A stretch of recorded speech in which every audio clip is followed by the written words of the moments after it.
Semua orang tahu, jujur adalah sikap yang beretika, manakala berbohong adalah sikap yang tidak beretika. Tetapi, macam mana standard etika ini ditetapkan? Dalam video ini, kita akan belajar tentang standard etika berikut. Standard ini juga dikenali sebagai teori etika. Teori-teori etika yang akan dibincang dalam video ini merangkumi dua teori etika klasik, iaitu teori kebaikan dan teori teleologi, serta tiga teori etika moden, iaitu teori deontologi, teori keadilan, dan teori hak asasi. Teori kebaikan adalah pemikiran etika yang dicadangkan oleh ahli falsafah Greek yang terkenal, iaitu Aristotle. Beliau percaya bahawa seseorang yang beretika akan menekankan kepada pembangunan kecemerlangan dan kebaikan diri. Apakah definisi kecemerlangan dan kebaikan diri? Berdasarkan khayalnya, Aristotle menyatakan bahawa seseorang yang memiliki watak yang baik dan cemerlang, kebiasaannya boleh melakukan sesuatu perkara yang betul pada masa yang sesuai dengan cara yang dibenarkan.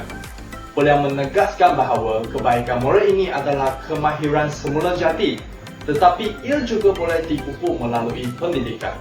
Terdapat 4 kebaikan yang paling utama, iaitu kebijaksanaan, kawalan kediri, keberanian, dan keadilan. Seseorang yang memiliki keempat-empat kebaikan utama ini mempunyai ciri-ciri yang berikut, iaitu sentiasa membuat pertimbangan yang munasabah, mewujudkan sifat kesederhanaan, mematuhi undang-undang, dan juga berupaya mengenal pasti apakah yang baik dan bagus untuk diberikan kepada masyarakat. Aristotle juga memperkenalkan konsep pencapaian terbaik sebagai manusia. Konsep ini menyatakan bahawa pencapaian kemuncak kebaikan haruslah ditetapkan sebagai matlamat kehidupan utama kita supaya menjadi seorang manusia yang budiman. Teori teleologi berasal daripada perkataan Greek iaitu teleos dan logos yang membawa maksud akibat dan sebab. Berdasarkan kepada teori teologi, seseorang itu seharusnya menilai kesan daripada sesuatu tindakan sebelum melakukannya.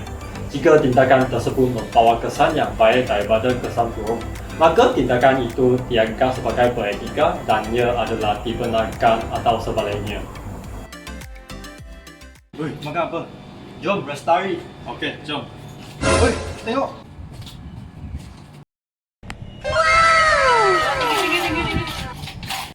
Buset, orang ni kaya. What the hell? What the dog doing? Tolong.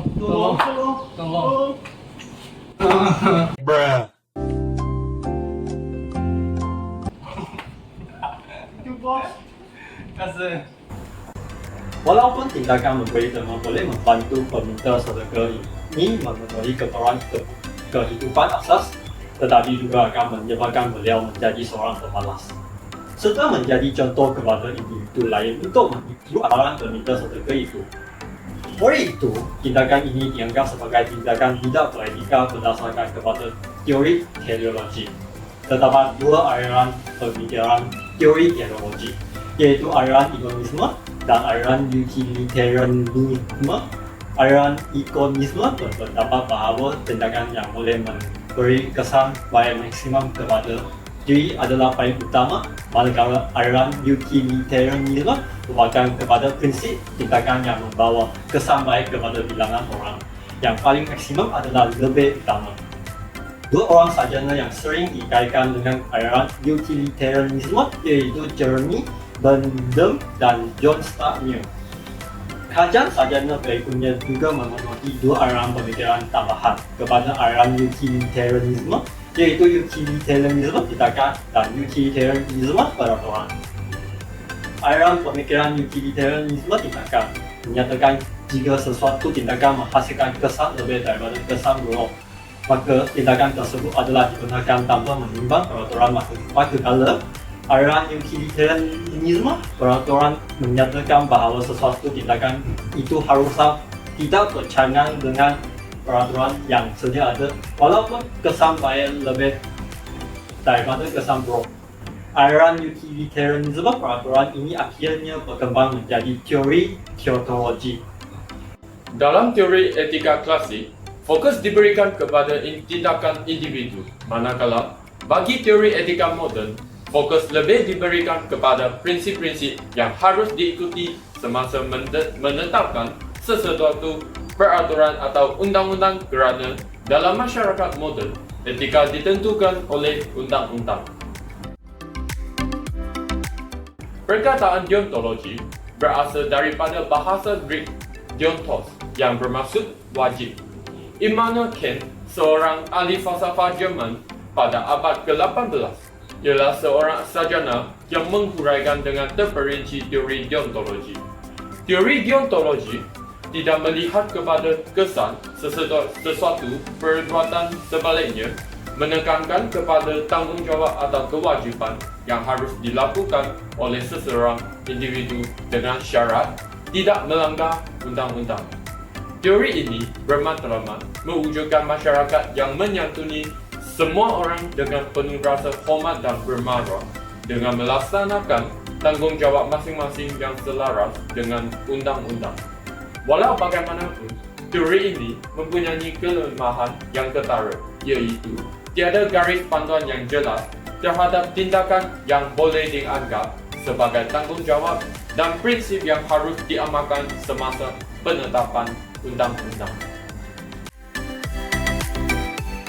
Pada tahun 1971, John Rawls telah merangkakan teori keadilan yang menerapkan konsep sistem keadilan sosial. Teori ini dipengaruhi oleh teori utilitarian dan teori deontologi. Rawls menjalankan bahawa prinsip-prinsip harus ditetapkan dengan membayangkan diri berada dalam keadaan asal. Keadaan asal ini juga dikenali sebagai dunia yang penuh kejahilan. Dunia ini menghalang manusia daripada mengetahui kelas sosial, jantina, budaya dan kewarganegaraan atau bakat dan kebolehan mereka. Antara itu, Rawls percaya bahawa manusia akan memilih prinsip-prinsip asas yang selamat dan adil untuk membentuk sebuah kerajaan. Untuk memahami konsep keadilan, Rawls ini adalah contohnya. Siapa dah makan kek? Saya. Jadi saya potong lah. Haha, aku akan potong kek ni yang paling besar bagi diri. Okey. Tapi you harus ambil kek yang terakhir lah. Aish, kalau macam ni aku akan dapat kek yang paling kecil. Okeylah. Aku potong kek ni yang sama rata. One eternity later.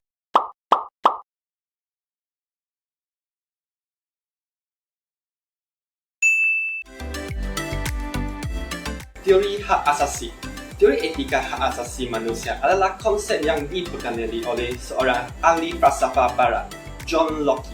Idea etika hak asasi ini amat mempengaruhi masyarakat barat sehingga dikatakan telah menyebabkan Perang Revolusi Amerika, melahirkan konsep demokrasi moden dan penyebaran idea kesamarataan seperti gerakan hak wanita.